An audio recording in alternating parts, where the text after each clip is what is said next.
Hello everyone, welcome back to subject venture. BEd third semester का कल पहला paper है जो कि हमारा स्कूल मैनेजमेंट एंड एडमिनिस्ट्रेशन है। स्कूल मैनेजमेंट और एडमिनिस्ट्रेशन है। अब मैं आपको यहाँ पर एक बात ये बताना चाहूंगा कि देखिए एक कॉन्सेप्ट है, एक कॉन्सेप्ट ये समझने की आवश्यकता है कि 2022 के 23 के उसमें जो हमारा थर्ड सेमेस्टर का पेपर आया था, उस पेपर के आने के बाद अगर हम 2023-24 के पेपर को देख रहे हैं या 24-25 के पेपर का देख रहे हैं, क्योंकि 2 इयर्स का डिफरेंस आना है, तो इस बार थर्ड सेमेस्टर में क्या आएगा, इस बात को लेकर के दो आइडियोलॉजी चलती हैं। हम पिछला पेपर अभी अपलोड आपको करेंगे, ये सॉल्व पेपर अपलोड होगा, ये मैं आपसे प्रॉमिस करता हूं, सॉल्व पेपर आएगा। और यहां पर इसका ये गैस पेपर मैं आपको प्रोवाइड करा रहा हूं कि जो पेपर आपको कल आना है, but literally speaking no guarantee. यहां पर ये बात आप समझ लें कि मैं कोई गारंटी नहीं ले रहा हूं कि पेपर यही आएगा। हां, 99% ये होगा, क्योंकि जो यहां आया है वो यहां नहीं आएगा। और इसी आधार पे, इसी प्रायिकता के आधार पर मैंने ये पेपर आपका बनाया है। जो पेपर आपको दिख रहा है, इस पेपर को आप देखें। मैं इस पेपर पर अभी डिस्कशन कर रहा हूं और ये पेपर आपको मिलने वाला है। तो पेपर अच्छा है, पेपर मैंने बनाया, सेट किया हुआ है, मेरा गैस है और मुझे उम्मीद है कि ऐसा ही पेपर आएगा या इसी से पेपर आएगा। तो चलिए पेपर को शुरू करते हैं। बहुत जल्दी से पेपर आप देख लें और पेपर के बारे में जो चीजें हैं उनको समझने की कोशिश करें। तो फर्स्ट ऑफ ऑल इस पेपर में जो चीजें हैं उनको देखते हैं। तो खंड आ जो हमारा आता है, खंड आ, देखिए यहां पर इस बात को समझने की कोशिश करिए, पूरी चीजें ठीक हैं। यहां पर साफ तौर पर लिखा है लघु उत्तरीय प्रश्न है। ये सभी प्रश्न अनिवार्य हैं। निम्नलिखित प्रश्नों के उत्तर लघु उत्तरीय फॉर्म में देने हैं। प्रत्येक अंक 5 नंबर का है, यानी प्रत्येक प्रश्न 5 नंबर का है। तो ऑल आर कंपलसरी हैं और ये 5 मार्क्स के हैं। तो 5 मार्क्स में मैक्सिमम आप ये समझ लीजिए कि मिनिमम आपको 1 पेज तो लिखना ही लिखना है, और 1 पेज के ऊपर हो जाए तो अच्छा है, ये बात ध्यान रखेंगे आप। तो पहला क्वेश्चन देख लेते हैं। पहले क्वेश्चन के तौर पर मैंने जो टिक किया है वो ये है, दल निर्माण से आप क्या समझते हैं, टीम बिल्डिंग क्या है, एंड दल निर्माण में संप्रेषण के महत्व का वर्णन कीजिए। Role of communication in team building, ये आपका पहला क्वेश्चन होगा। और पहला नहीं, ये हो सकता है कि मैंने ये शॉर्ट में बताया है, वहां पर ये लॉन्ग में आ जाए। अगले क्वेश्चन के तौर पर आप देखिए, यहां पर दूसरे क्वेश्चन के तौर पर मैंने प्रभावी कक्षा कक्ष प्रबंधन अर्थ और आवश्यकता की बात करी है कि यानी एक इफेक्टिव क्लासरूम मैनेजमेंट कैसे किया जाएगा, आपको बताना है कि इसका महत्व क्या है। तो ये हमारा दूसरा क्वेश्चन होगा। तीसरे क्वेश्चन के तौर पर मैंने एजुकेशनल एडमिनिस्ट्रेशन की मीनिंग को ज्यादा टिक किया है, क्योंकि ये लास्ट टाइम नहीं पूछा गया है, इसलिए ये हमारा तीसरा क्वेश्चन होगा। समय सारणी बनाने के आवश्यक तत्व क्या हैं? समय सारणी पिछली बार पूछी गई है। मैं समय सारणी की उपयोगिता इतनी ज्यादा देख रहा हूं कि मुझे लग रहा है कि समय सारणी को मैं ट्रिपल स्टार दूंगा। इससे निश्चित तौर पर एक क्वेश्चन बनना ही बनना है। आपको बताना है इसकी इसेंशियल वर्डिंग्स क्या होंगी, एक समय सारणी, आदर्श समय सारणी कैसी होती है, इस विषय पर इस क्वेश्चन को दिया गया है।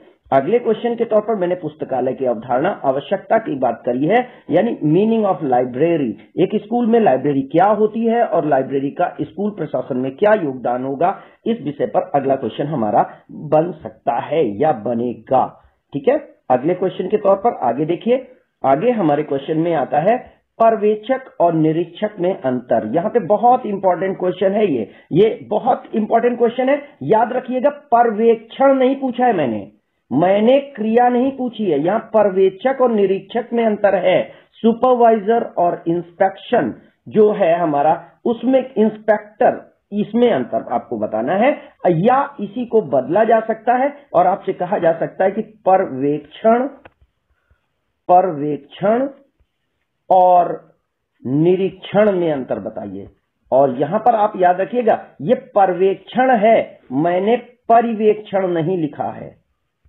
पर्यवेक्षण यहाँ पे उतना इंपॉर्टेंट मुझे नहीं लग रहा है, ये बात ध्यान रखिए। अगले क्वेश्चन के तौर पर है विद्यालय में स्वास्थ्य शिविर के गठन और आवश्यकता को स्पष्ट करें। Explain meaning and importance of school health programme, ये भी मुझे बहुत इंपॉर्टेंट लग रहा है। अगले क्वेश्चन के तौर पर प्रबंधन और प्रशासन के अर्थ को स्पष्ट करते हुए उसके अंतर को बताएं, यानी मैनेजमेंट एंड एडमिनिस्ट्रेशन के बीच में क्या डिफरेंस है, ये मैंने एक नेक्स्ट क्वेश्चन के तौर पर टिक किया है और मुझे उम्मीद है कि ये आएगा, एडमिनिस्ट्रेशन एंड मैनेजमेंट।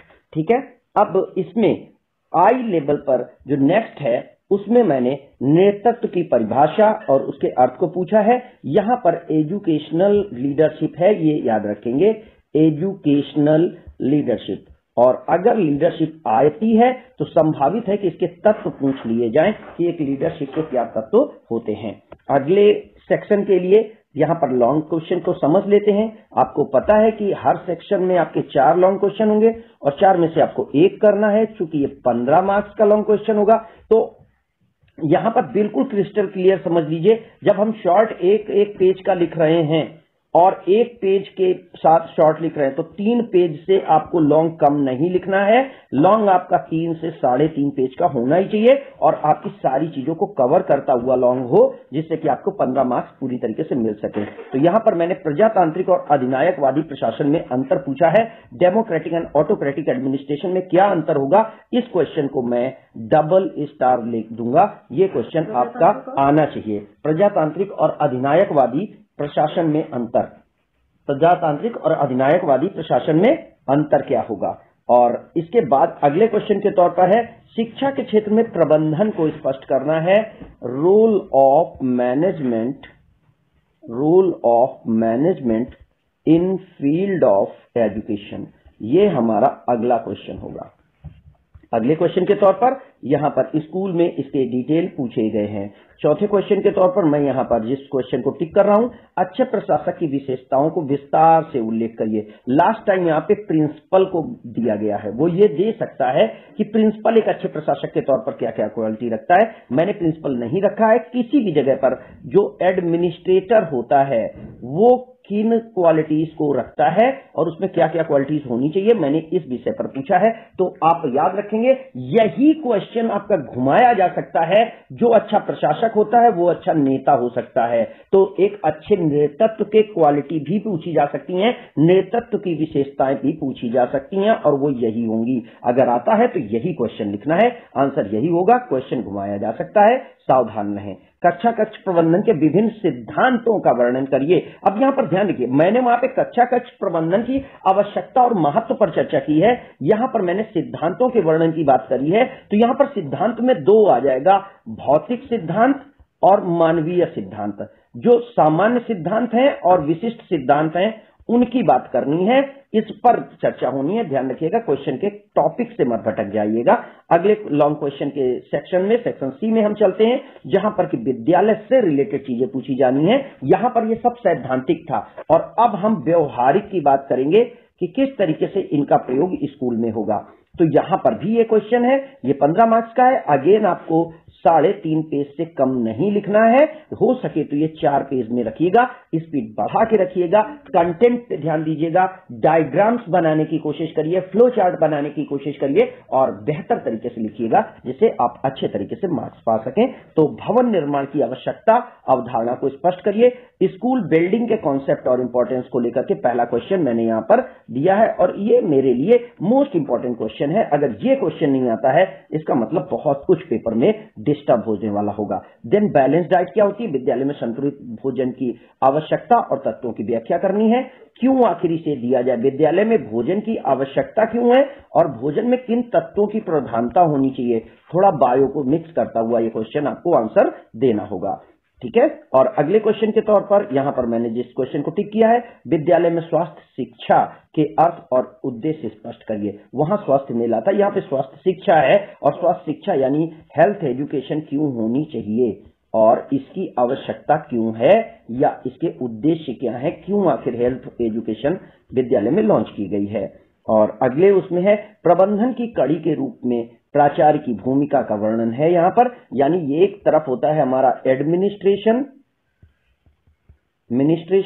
और एक तरफ होता है हमारा मैनेजमेंट, और इन दोनों को जोड़ने वाली जो कड़ी है वो है हमारी प्रिंसिपल, वो हमारी प्रिंसिपल है। तो यहां पर इसके रोल को बताता हुआ ये क्वेश्चन मुझे इम्पॉर्टेंट लग रहा है।